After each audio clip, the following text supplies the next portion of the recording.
Kidney metabolism. Two words that probably don't come up in conversation that often, and likely never together. I study how kidney metabolism, or the way that our kidneys use nutrients as fuel to produce energy, determines kidney function and disease. What I'm particularly interested in figuring out is how we can harness the power of kidney metabolism to develop new therapies for the estimated 1 in 7 individuals in the US that suffer from kidney disease. If you look around, that could be as many as 20 people in the room tonight. But you may ask, why kidneys and why metabolism? Before I became a scientist, I was trained as a dietitian. Dietitians are the type of clinician that you might talk to about how the food you eat, which becomes the fuel your body metabolizes, is so important for maintaining your health and preventing disease. The area that I worked in most was with kidney failure patients. These are people whose kidneys no longer work well enough to sustain life. Instead, many of these patients spend 12 or more hours in the clinic each week, hooked up to a machine to filter their blood, like an artificial kidney. I really loved and admired my patients. Since we spent so much time together, we got to know each other really well. But I want to remind you that these were really sick individuals.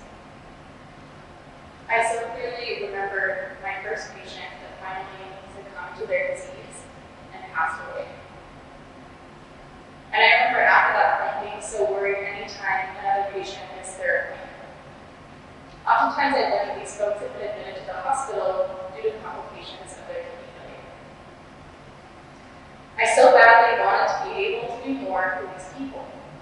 And it started to sink in how lacking our ability to treat their disease is.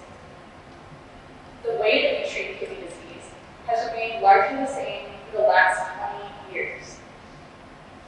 Generally speaking, we can treat some risk factors for kidney disease, like high blood sugar and high blood pressure. And we can provide patients with a transplant or dialysis once their kidneys have failed. But we're not really solving the problem.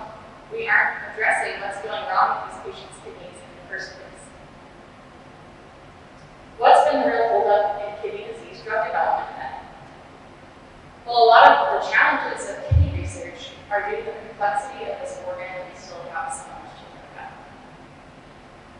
This is a picture of a kidney. Alright, which is made up of over 24 cell types. That's a really impressive number.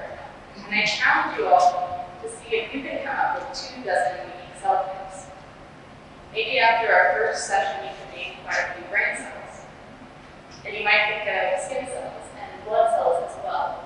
But we're talking about a multitude of unique cell populations within the same organ that all perform specialized functions. And aside from the number and diversity of cells that make up our kidney, these cells are highly organized into over 1 million building blocks that form each of our kidneys called nephrons. Nephrons act like miniature blood filters. Not your average filter though. Instead, this is a much more intelligent system. Picture a filter between your blood and urine, where you can decide what gets through the filter. Then you can sort through what you want to discard from your urine and what you want to keep. Lastly, you can push those elements that you chose to conserve back across the filter.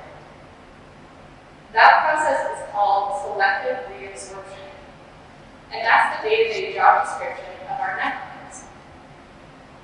This job that our kidneys perform of selectively filtering, sorting, and conserving the components of our blood is what allows us as humans to drink fresh water, live on land, and survive periods of fasting. Our kidneys are awesome.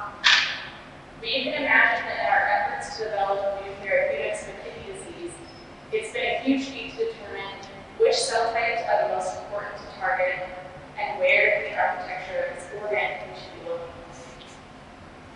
Fortunately, we're getting a lot closer to answering these questions.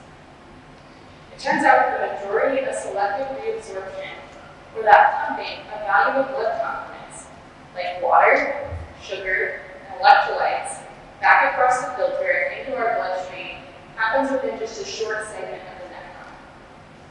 I use the word pumping because I think it accurately captures how active this process is.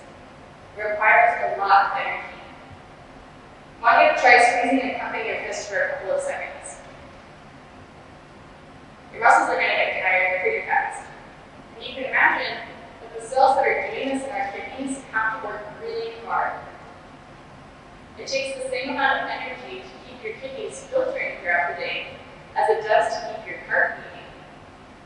Maintaining proper energy production in these cells responsible for selective reabsorption is essential for the entire organ's function. This is why kidney metabolism, the ability to consume fuel to produce energy, is so important.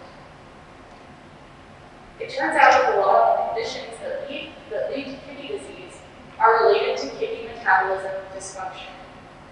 These important cells that are responsible for selective reabsorption don't have enough energy.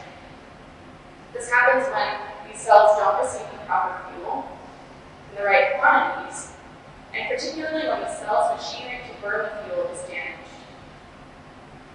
Here's the key question. What if we can restore or protect kidney metabolism?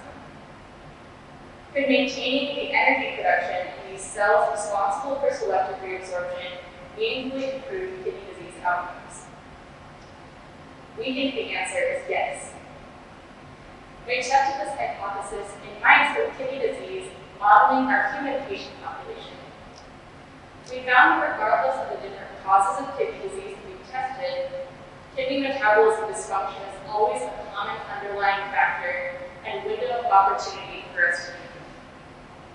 Our strategies to maintain kidney metabolism in mice supports the ability of our target kidney cell type, the ones responsible for selective reabsorption, to produce enough energy.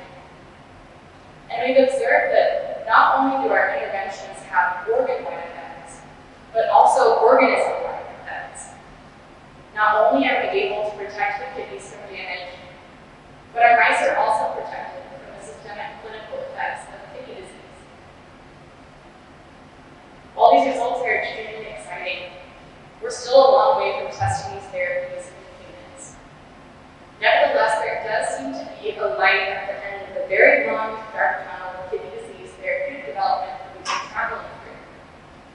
Kidney metabolism could be a new target to treat kidney disease in humans, and it could prevent patients from progressing to kidney failure and death. I'm proud to say that not only have I had the opportunity to be a dietitian for kidney disease patients, but now I feel like I get to be a dietitian for the kidneys themselves. No, I won't be telling your kidneys what to eat, but I hope that one day I can contribute to developing new therapies for kidney disease patients that harness the power of